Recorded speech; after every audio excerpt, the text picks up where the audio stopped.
Hey family, welcome back to the channel. Thank you for being here. If you are new, please go ahead and join. So let's get into the shortages hitting countries around the world. For China, it's coal and paper. A perfect storm in China is hitting shoppers and businesses at home and overseas. It is affecting everything from paper, food, textiles, and toys to iPhone chips.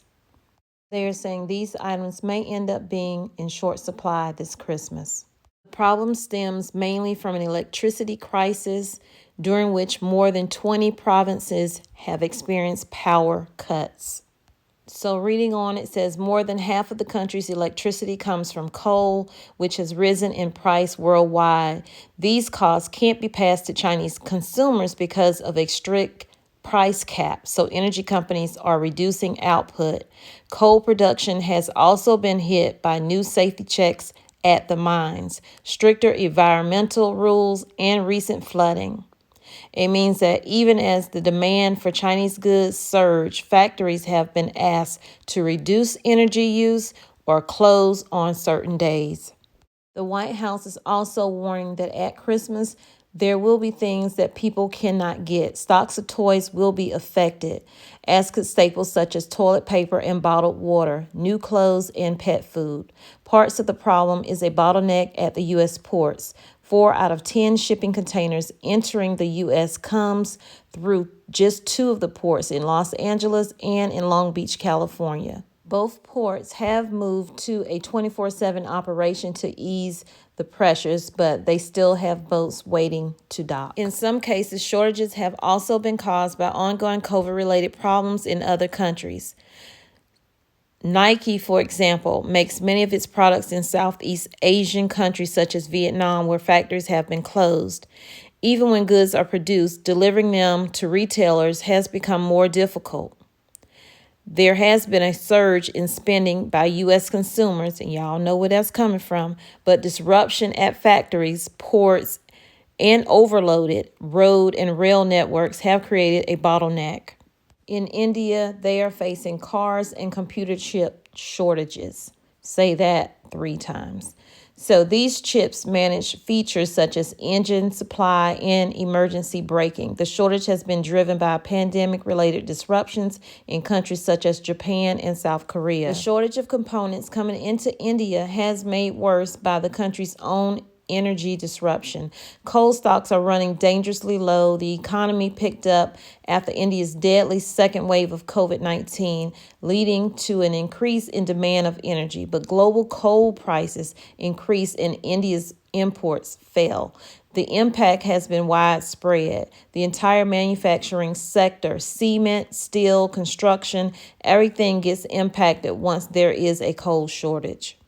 Families in India will be hit too. High inflation means the price of essentials such as food and oil are already up.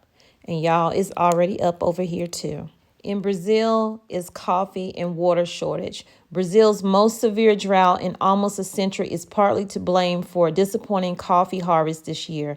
Combined with frost and natural cycles of harvest, it has contributed to a significant fall in coffee production. The challenges for coffee producers have been made worse by high shipping costs and a shortage of containers. Their rising costs will be passed on to cafes across the world, as Brazil is the largest producer and exporter of coffee. And with most of the country's electricity coming from hydroelectric power using reservoirs, the lack of water is having a direct impact on the country's energy supply. As energy prices go up, the authorities are asking people to limit their electricity use to avoid rationing electricity, y'all. This could happen here. The energy minister said that the government agencies have been asked to reduce their electricity use by 20%. In Nigeria, the shortage is cooking gas. So they're experiencing a shortage of petroleum gas, which is mainly used for cooking. This is despite the countries having the largest natural gas reserve in Africa. As a result, households and businesses turn to much dirtier charcoal or firewood for cooking. They're also saying that the situation is likely have been made worse by the depreciation of the currency and reintroduction of taxes on the petroleum gas.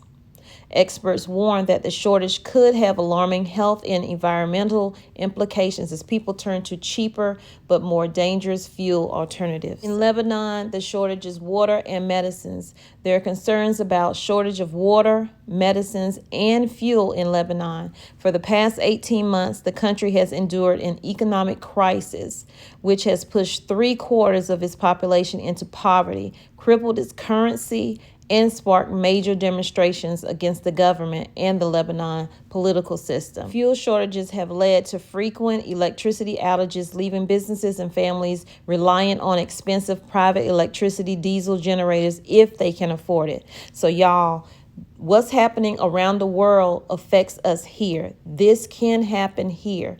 We need to prepare the best we can, get our generators, get our water, get everything we need in case this happens to us over here. So if this video was helpful in any way, please go ahead and hit the like button, and I'll see you in the next video. Here is some cargo ships that are queuing, waiting to dock. That was as of last month, but they are still out there waiting because of a shortage of workers due to different COVID outbreaks.